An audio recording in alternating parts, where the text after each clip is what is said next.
El ingenioso hidalgo, Don Quijote de la Mancha, por Miguel de Cervantes Saavedra. Prólogo del autor al lector. Desocupado lector. Sin juramento, me podrás creer que quisiera que este libro, como hijo del entendimiento, fuera el más hermoso, el más gallardo y más discreto que pudiera imaginarse.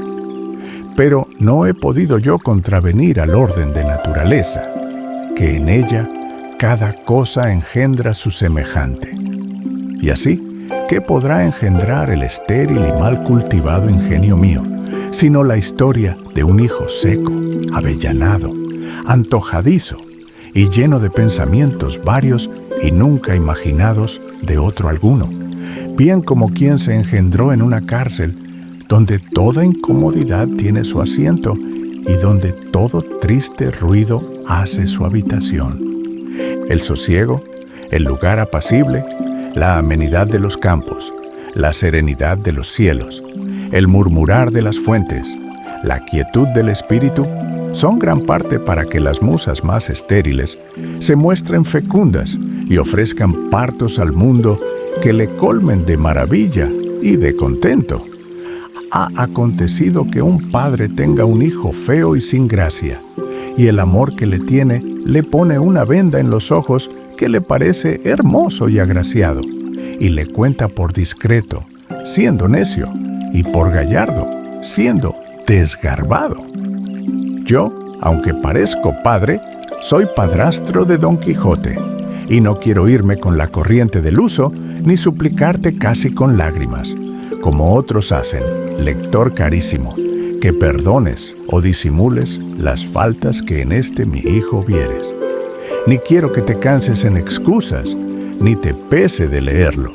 pues la intención mía no ha sido otra que poner en aborrecimiento de los hombres las fingidas y disparatadas historias de caballerías, que por andar por el mundo tan acreditadas y aceptas, han traído a muchos en la mala opinión de que son verdaderas y no meras mentiras.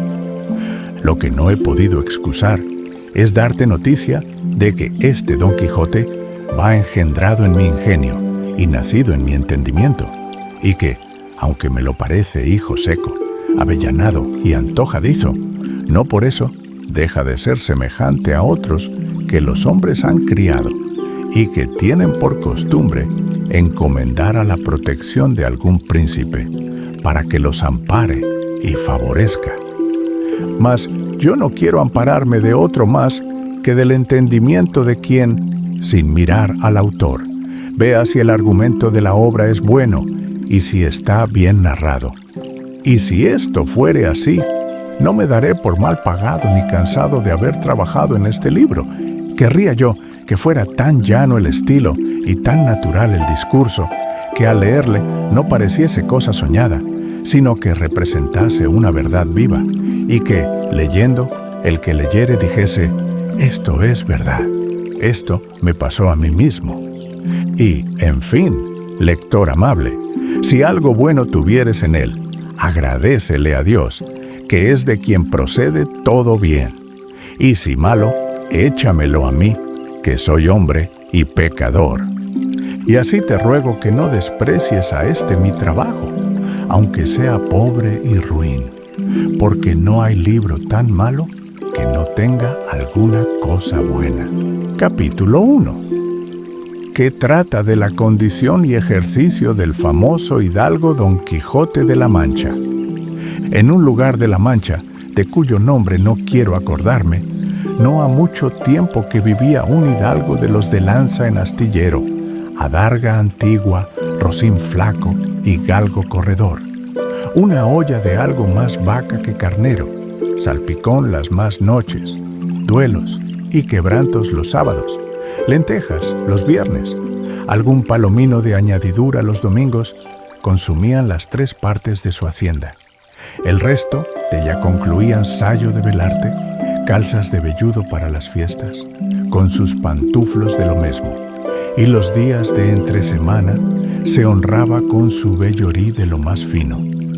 Tenía en su casa una ama que pasaba de los 40, y una sobrina que no llegaba a los 20, y un mozo de campo y plaza, que así ensillaba el rocín como tomaba la podadera. Frisaba la edad de nuestro hidalgo con los 50 años. Era de complexión recia, seco de carnes, enjuto de rostro, gran madrugador y amigo de la casa. Quieren decir que tenía el sobrenombre de Quijada o Quesada, que en esto hay alguna diferencia en los autores que de este caso escriben, aunque por conjeturas verosímiles se deja entender que se llamaba Quijana. Pero esto importa poco a nuestro cuento. Basta que en la narración de él no se salga un punto de la verdad. Es pues de saber que este sobredicho hidalgo, los ratos que estaba ocioso, que eran los más del año,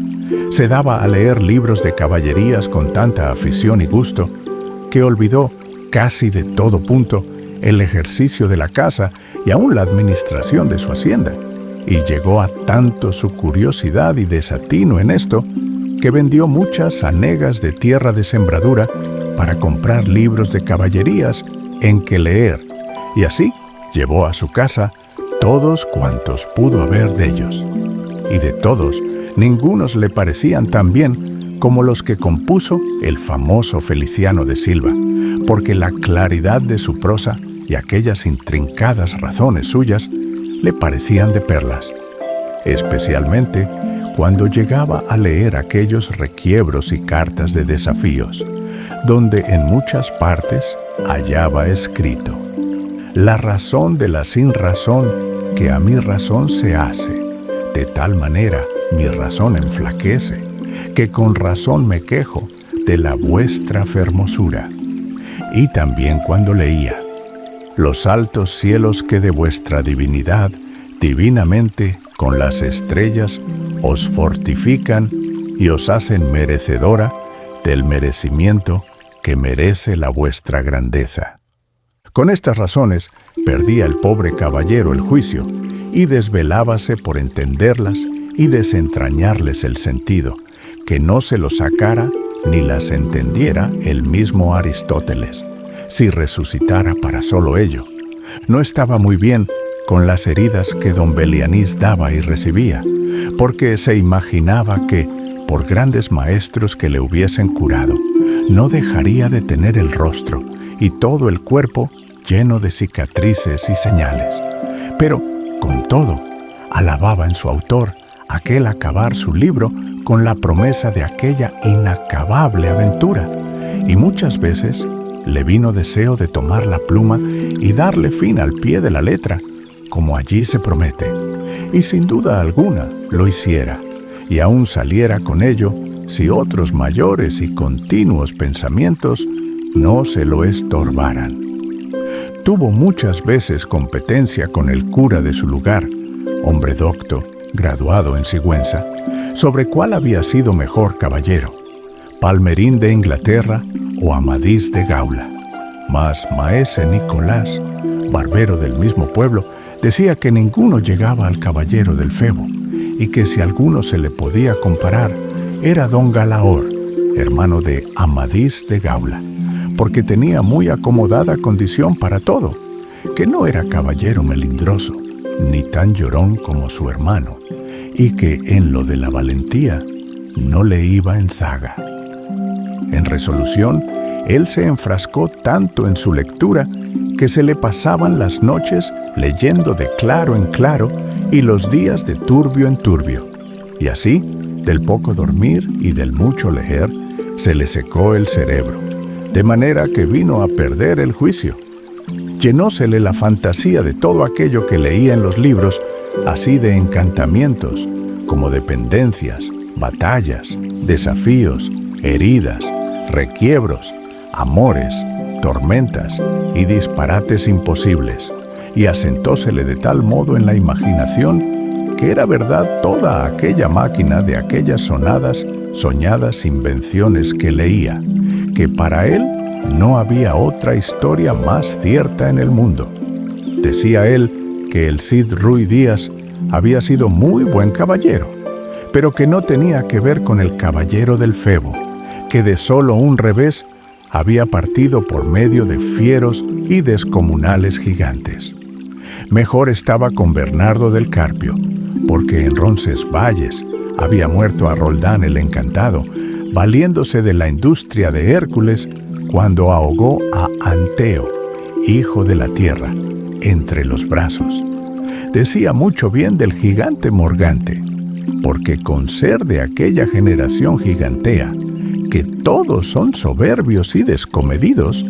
él solo era afable y bien criado. Pero sobre todos estimaba a Reinaldos de Montalbán, y más cuando le veía salir de su castillo y robar cuantos topaba, y cuando en Allende robó aquel ídolo de Mahoma, que era todo de oro, según dice su historia. Por cumplir con lo que debía a sus amigos, quiso Don Quijote, con el tiempo, hacerse caballero andante, y así limpió unas armas que habían sido de sus bisabuelos, sacó del desván la lanza, adarga, celada y coraza, y después de limpiarlas y componerlas, se dio por contento. Nombró a su rocín Rocinante, nombre, a su parecer, alto y sonoro, que significaba lo que había sido antes y lo que ahora era, primer y principal de todos los rocines del mundo, y asimismo se puso nombre, Don Quijote de la Mancha, con el cual se halló satisfecho, porque, a su parecer, declaraba su linaje y patria, y hacía honor a la Mancha, con cuyo nombre pensaba honrarse. Y en esto se le vino al pensamiento que no era bien que caballero andante estuviese sin dama de quien enamorarse, porque decía él: si yo por mis pecados o por mi buena suerte me encuentro con algún gigante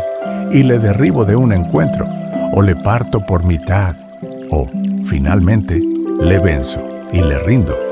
no será bien tener a quien enviarle presentado, y que entre por la puerta del castillo de mi señora y diga con voz humilde: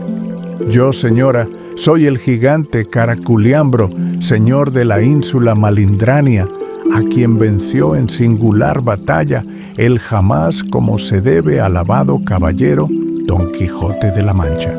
el cual me mandó presentarme ante vuestra merced, para que la vuestra grandeza disponga de mí a su voluntad. Quedó contentísimo con esta imaginación, y más cuando halló a quien llamar su dama. Fue, según se cree, una moza labradora de muy buen parecer, de quien él, en otro tiempo, anduvo enamorado, aunque, según se entiende, ella jamás lo supo, ni le dio cata de ello. Llamábase Aldonza Lorenzo, y a ésta le pareció ser bien darle título de señora de sus pensamientos, y, buscándole nombre, que no desdijese mucho del suyo, y que tirase y se encaminase al de princesa y gran señora, vino a llamarla Dulcinea del Toboso, porque era natural del Toboso, nombre, a su parecer, músico y peregrino y significativo,